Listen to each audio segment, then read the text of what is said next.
235 मृत 40,000 रु अधिक निखोज। जून 24 रे उत्तर वेनेजुएला रे आसीथिबा दुईटी शक्तिशाली भूकंप जोगु व्यापक सर्वनाश घटी। प्राकृतिक विपर्यय रे मृत्यु संख्या वृद्धि पाई 235 रे पहुंची।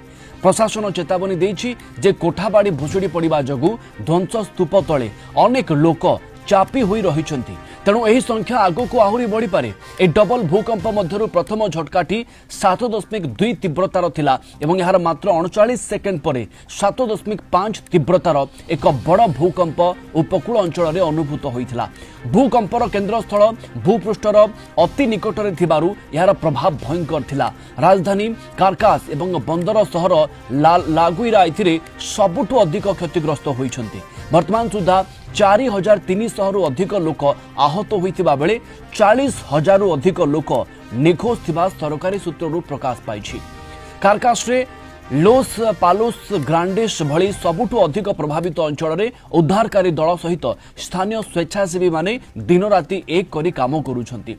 अनेक स्थान में आधुनिक जंत्रपाति न थाई लोके खाली हाथ में सीमेंट कंक्रीट खंड घुंचाई जीवन बंचाइबाकू चेष्टा करुछंती।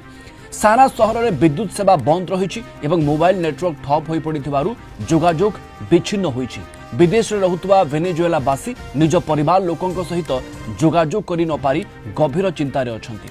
स्थानीय हॉस्पिटल गुड़िकर आहतों संख्या एते अधिक जे मेडिकल स्टाफ माने दुईटी शिफ्ट काम करने को बाध्य होउछंती। वेनेजुएलार मध्यवर्तीकालीन राष्ट्रपति डेल्सी रोड्रिगेज देश में जरूरीकालीन परिस्थिति घोषणा करी प्रभावित अंचल गस्त करिसेंती।